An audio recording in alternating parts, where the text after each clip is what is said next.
Bonjour à tous, salut les amis. Voilà aujourd'hui une vidéo à mon sens très importante et pour laquelle j'espère que vous partagerez énormément. Voilà, aujourd'hui on est à la date anniversaire malheureuse où l'année dernière la grosse majorité de mes colonies disparaissaient dans la campagne, détruits par un produit appelé chlorpyrifos-éthyle. Ce produit, c'est un produit qui est utilisé en grande culture pour le traitement des attaques de méligette, un petit insecte qui attaque le bouton floral du colza avant son éclosion et qui effectivement rend la fleur stérile et donc est censé contribuer à une perte de rendement. Aujourd'hui, l'INRA a prouvé que jusque 50% de destruction des siliques, le colza avait une capacité de récupération qui lui permettait, grâce au talage et à l'augmentation du nombre de têtes florales, de compenser et de ne pas perdre de rendement. Jusque 50%, vous imaginez, ça veut dire qu'il faudrait couper une fleur sur deux, il faudrait qu'il y ait une quantité de ce petit insecte tellement importante, bien au-delà des seuils qui sont annoncés aujourd'hui, qu'aujourd'hui on sait très bien que c'est inatteignable.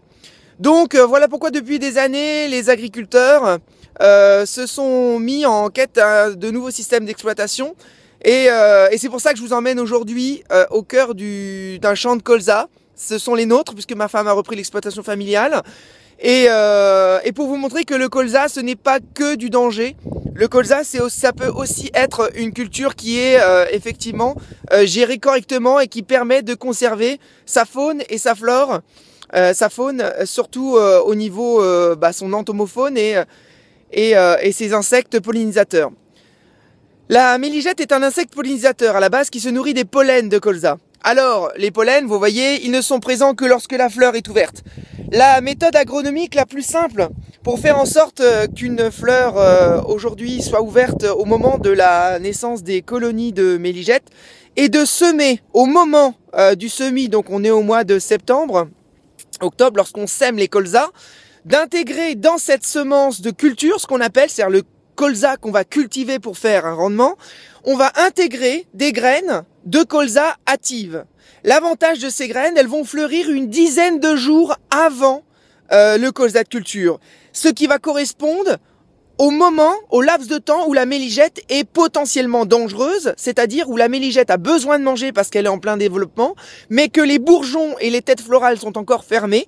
Et donc pour éviter qu'elle n'attaque la fleur pour essayer de rentrer à l'intérieur, eh bien on va lui fournir de la nourriture. Comment? Eh bien tout simplement en semant ces fameuses graines. Alors, on va être clair entre nous, il n'est d'aucun intérêt pour les firmes agrochimiques de voir développer cette technique agronomique. Pourquoi?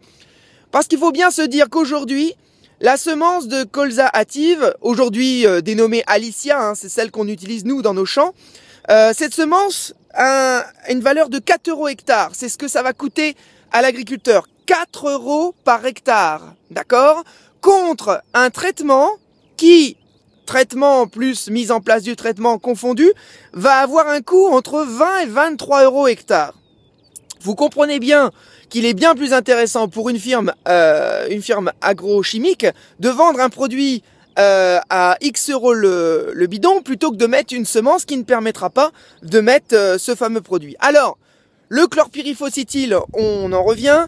Le chlorpyrifos-éthyle est un neurotoxique hyper puissant qui va effectivement bloquer toute activité entre guillemets neuronale. Voilà, je suis pas un spécialiste du neurone de la méligette, mais voilà, on sait que leur système nerveux central est évité que qu'ils puissent bouger ou voler ou quoi que ce soit. Vous comprendrez vite le problème qu'on peut rencontrer lorsqu'on a un champ où les abeilles sont dedans. Et effectivement, lorsqu'on empêche une abeille de voler, ça devient compliqué pour rentrer à la ruche. Et voilà, donc ce chlorpyrifos-éthyle, dans les formes pour lesquelles elles ont été employées l'année dernière, sont des formes, ce qu'on appelle rémanentes. Alors là, je suis en train de vous dire un gros mot. Rémanent, ça veut dire quoi? Ça veut dire que ce produit va être efficace pendant une période. C'est-à-dire, je l'applique, et pendant 15 jours, il est efficace. Ça veut dire que pendant 15 jours, ce produit va détruire tout ce qui peut être en contact avec. Et vous comprenez bien que lorsqu'on met un produit sur une fleur de colza juste avant son éclosion, sachant que maintenant, avec le temps, eh ben, l'éclosion des fois se fait très rapidement, chose qui s'est passée l'année dernière. On a eu un printemps qui a permis un développement hyper rapide des colzas.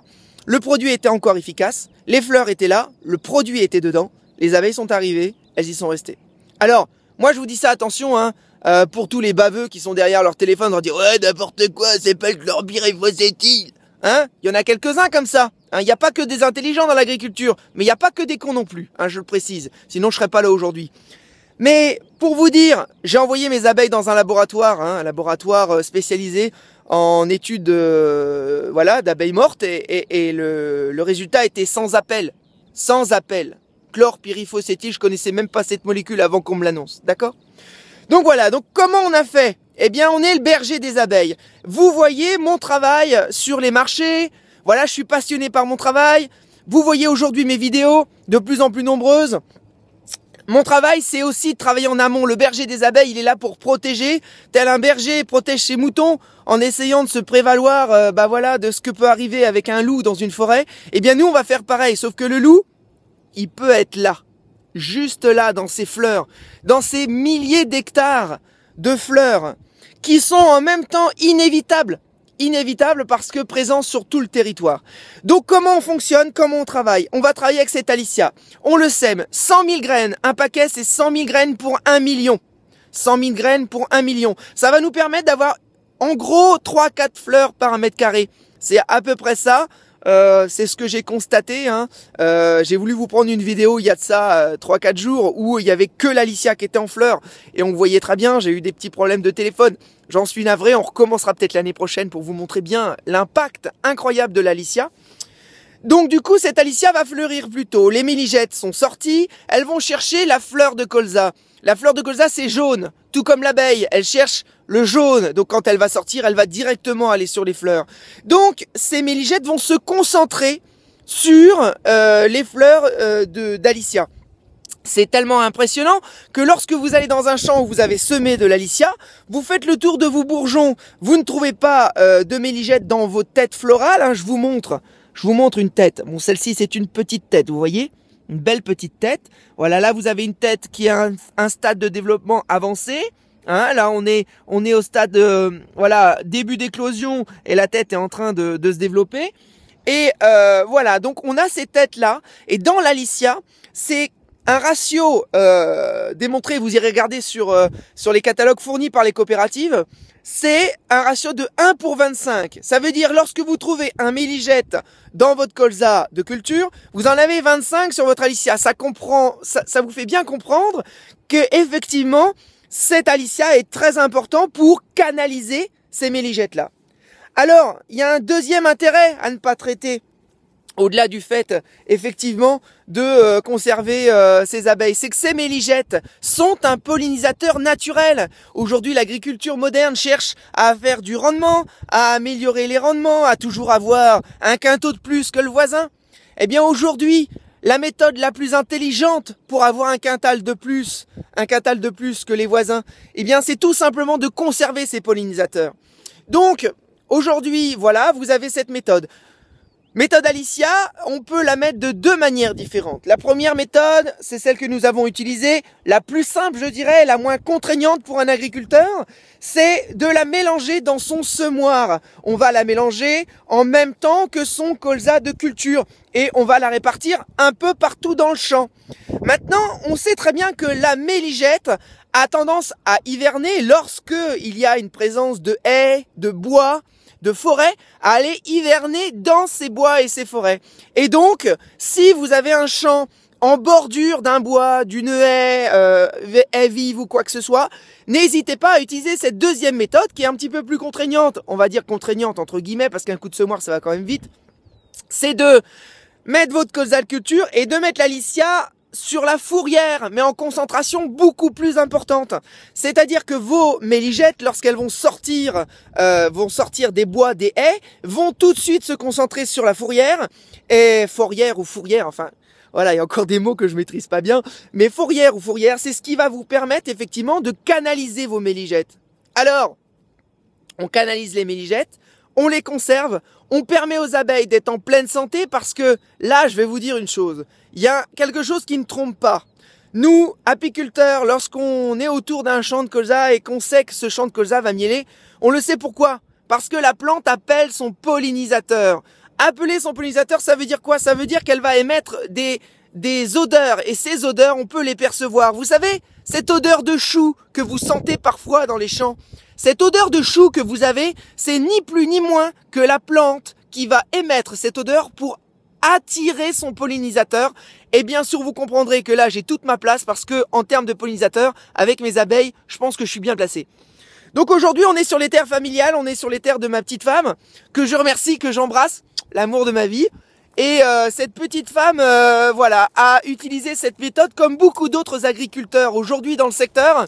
Et je peux vous dire que je suis très heureux aujourd'hui d'avoir vu sortir cette Alicia des champs de mes voisins qui ont effectivement compris l'année dernière ce qui m'était arrivé. Hein, c'est quand même 90% de mes populations d'abeilles qui ont disparu. Et aujourd'hui, eh bien, elles sont en pleine forme. Elles sont vraiment en pleine forme. Et on est pile poil dans la date anniversaire. Elles sont parties entre le 9 et le 13 avril l'année dernière. Elles ont disparu, tout simplement. Et pour le peu d'abeilles qui sont rentrées, eh bien, elles sont venues délivrer le produit à ce qui restait. Et donc, au creux de la vague, il me restait 36 colonies. Voilà, aujourd'hui, vous en faites pas, on est ressorti de tout ça. 300 colonies, on y est, ça y est. On est parti pour faire une grosse saison et j'espère que cette année va être une très grosse année. Voilà. Donc aujourd'hui, voilà, on est dans les champs. On est dans le stade voile jaune, ce qu'on appelle dans les colzas. C'est-à-dire qu'on est pré-floraison. Hein, il y a que les boutons avancés qui sont encore en fleurs. Et si on regarde de loin, vous voyez ce petit voile jaune. Voilà, ce voile jaune, on voit encore 90% de vert et un tout petit trait jaune sur la bordure. Voilà, ça veut dire attention, on est bientôt en train de démarrer la saison mellifère, je parle bien, parce que la saison apicole a déjà commencé. Voilà, je vous ai fait une vidéo comme j'ai l'habitude de les faire. Juste avant de terminer, je remercie tous les agriculteurs qui ont utilisé cette année l'Alicia ou une autre semence de culturative mélangée dans leur colza-culture. Je remercie tous ceux qui verront cette vidéo, qui se diront il est possible de faire une agriculture différente. Aujourd'hui, bien sûr, il est énormément, avec tous les avantages des laboratoires, de l'agroéquipement, de l'agronomie et toutes nos connaissances, il est inconcevable qu'on ne puisse pas faire évoluer l'agriculture. Et là, on est en train de la faire évoluer. Ce genre de pratique, attention, hein, je vois les plus mauvais qui vont dire ouais, tu laisses pousser les méligettes cette année, puis l'année prochaine, t'en es envahi. Eh bien non, parce que je pourrais vous donner le nom d'agriculteurs qui utilisent cette méthode depuis des années, et ça fonctionne très très bien. Je vais même aller un peu plus loin dans le raisonnement pour parler aux agriculteurs. Lorsque vous êtes dans une zone où effectivement vous avez de grosses populations de méligettes, le seul moyen de réguler entre guillemets cet insecte, c'est de travailler sur votre traitement de charançon de la tige. Alors le charançon de la tige, on est au mois de mars. Au mois de mars, il n'y a pas de fleurs, il n'y a rien, les abeilles elles dorment. Et qu'est-ce qui se passe? Vous faites un traitement charançon de la tige. Alors, il y a deux méthodes.